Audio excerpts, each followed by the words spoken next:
साथियों नमस्कार। आज हम लोग बात करने वाले हैं आहार विधि विधान के बारे में बात करेंगे। इससे पहले हम लोगों ने अष्ट आहार विधि विशेषासन के बारे में बात किया था। तो यहाँ पर दो शब्द है, एक आहार विधि विधान, दूसरा है अष्ट आहार विधि विधि विशेषायतन। दोनों में बेसिक अंतर समझना जरूरी है। इससे पहले हम लोगों ने आठ अष्ट आहार विधि विधान अष्ट आहार विधि विशेषासन पढ़ा था। एक्चुअली उसका अप्लाइड पार्ट क्या होता है या व्यवहारिक पक्ष होता है आहार विधि विधान। तो यही दोनों में अंतर है। तो अंतर क्या है कि जो आहार विधि विधान है वो क्या है, आहार विधि विधान अष्ट आहार विधि विशेषायतन का व्यवहारिक पक्ष है, अप्लाइड पार्ट है ना। तो यहाँ पर ये जानना जरूरी है कि जब हम कोई खाना खाते हैं तो खाने का क्या नियम है उसके बारे में देखेंगे। यहाँ पर हम लोग इसको अप्लाई करेंगे, ठीक है। इसको हम लोग एक एक टर्म को देखेंगे। तो यहाँ पर देखेंगे, रेफरेंस देख लेंगे चरक विमान स्थान का एक का अर्थात रस विमान अध्याय का, है ना, रस विमान अध्याय का श्लोक नंबर 24 बुक में देखेंगे, ठीक है। तो देखेंगे यहाँ पर क्या दिया है, उष्णम, जो भोजन क्या होना चाहिए, भोजन भोजन कैसा होना चाहिए, उष्ण होना चाहिए। स्निग्धम, मात्रावत, जीर्णे, है ना। तो उष्णम का मतलब क्या हो जाएगा, उष्ण होना चाहिए। तो उष्णम का मतलब क्या है, पहले पढ़ लेते हैं। उष्णम स्निग्धम मात्रावत जीर्णे वीर्य अविरुद्धम इष्ट देशे इष्ट सर्व उपकरणम न अति द्रुतम न अति विलंबितम अजल्पन अहसन तन्मना भुंजित आत्मानम अभिसमीक्षे संपक, है ना, सम्यक। तो ये कुछ नियम है, देखेंगे एक एक करके ब्रेक करके देखेंगे। उष्णम, तो भोजन कैसा होना चाहिए, उष्ण होना चाहिए। उष्ण का मतलब ऐसा नहीं कि जल रहा है, खाने पे मुंह जल जाए, ऐसा नहीं है। उष्ण का मतलब होता है कि खाना हल्का सा तुरंत बना है, मतलब ठंडा होने से पहले उसको खा लेना चाहिए। जैसे ठंड के दिन में हो या गर्मी के दिनों में हो तो मतलब हल्का सा गुनगुना खाना होना चाहिए।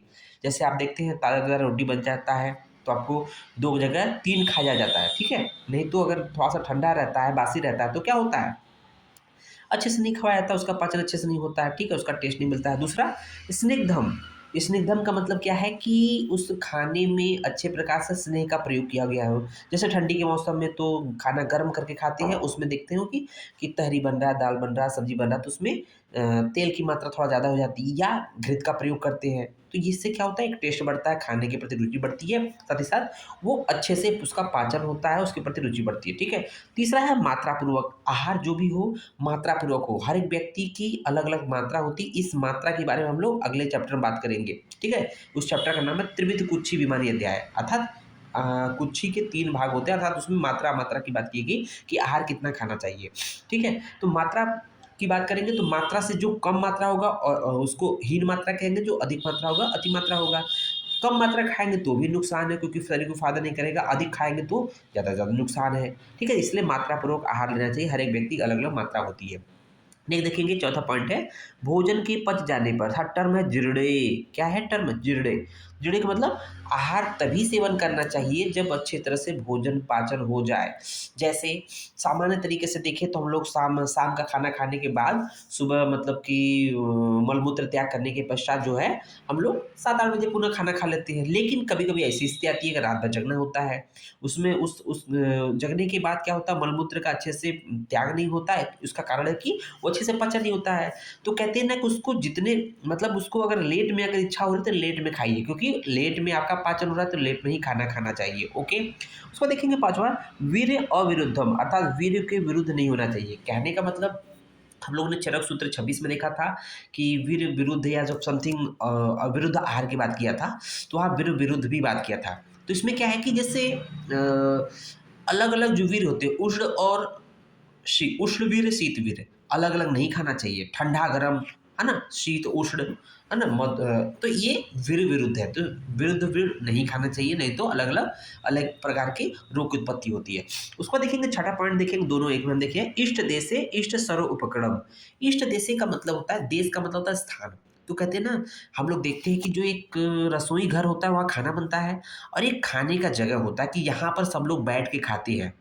प्राचीन समय मतलब प्राचीन का मतलब हम लोग बचपन की बात कर रहे हैं। आज के समय में थोड़ी सी चीज़ें चेंज हो गया, आज भी घरों में इस तरह की पद्धति है कि खाना को बैठ के खाना, अच्छे से खाना है।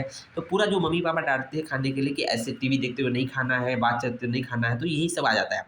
इष्ट दिशा मतलब जो खाने का जगह है, जैसे ऑफ़िस में भी खा रहे हैं तो एक एक निश्चित कमरा बना होता है कि आपको वहाँ जाके अकेले चुपचाप खाना है ना? उसमें कोई देखे ना, मतलब अकेले आपको खाना है।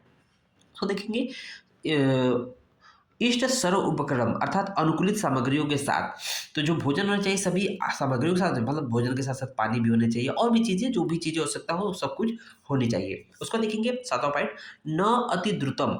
ऐसा नहीं है कि आप खाना बहुत जल्दी में, जैसे होता क्या है कि आज समय में आप विद्यालय जाते हो, कॉलेज जाते हो, तो अक्सर देखते होंगे कि सब कुछ नहाने के लिए टाइम होता है, खेलने के लिए टाइम होता है, लेकिन जब खाने के नाश्ते के टाइम आता है तो बिल्कुल टाइम नहीं होता है। आप बहुत तेज़ जल्दी जो भी मतलब उल्टा-सीधा जो भी ठूस लेते हो, लेकिन वो सब तरीका नहीं है। न अतिरिक्त मतलब बहुत ही रिलैक्स होके खाना चाहिए, मतलब आराम से खाना चाहिए, है ना? बहुत जल्दी नहीं खाना चाहिए। न अति विलंबितम, ऐसा भी नहीं है कि जो 2 रोटी खाना है, आप 1-2 घंटे लगा दिए इसको खाने में, तो न अति विलंबित अर्थात अधिक देर से भी नहीं खाना चाहिए। तो उसमें क्या होता है कि अच्छे से पाचन नहीं हो पाएगा, मन का एनवायरनमेंट नहीं हो पाएगा। अजलपन अर्थात खाना खाते समय बात नहीं करना चाहिए, बिल्कुल रिलैक्स होके खाना चाहिए, बात नहीं करना चाहिए। उसके बाद है अहसनम, खाना खाते समय किसी तरह से हँसना नहीं चाहिए, क्योंकि होता क्या है जब आप लोग मेस में बैठते हैं तो कोई न कोई बात किसी की उड़ती है तो उसमें हँसी आ जाती है, तो वो हँसते-हँसते क्या होता है, कभी-कभी देखते हो कि जो खाना इसोफेगस की जगह पे उसका कुछ पार्टिकल जो होता है, ये जो है आपके श्वास नली में भी जाने से संभावना होती है, उससे बहुत ज़्यादा गंभीर समस्या उत्पन्न हो जाएगी। और देखिए तनमना भुंजी, तनमना मतलब तनमना अर्थात खाना खाते समय बिल्कुल मन लगा के खाना चाहिए, अर्थात खाने में मन लगा के खाएँगे, तो मन लगा खाने से क्या होगा, जो भी डाइजेस्टिव जो सलाइवा है, टाइलिन है, जो एंजाइम है वो इससे सेक्रेट होगा, अच्छे से पाचन होगा। तो देखिए आत्मान समीक्षे अर्थात अपनी आत्मा का विचार कर खाना खाना चाहिए। जब आत्मा कहेगी खाने की अच्छी इच्छा हो रही है तो खाइए, अगर आत्मा कह रहा है कि नहीं खाने की इच्छा नहीं है तो खाना नहीं खाना चाहिए। तो ये कुछ आपका अष्ट आहार विधि विशेषायतन का एक अप्लाइड पार्ट है जिसको हम लोग आहार विधि विधान कहते हैं। तो उम्मीद है ये लेक्चर आपको समझ में आया होगा। धन्यवाद।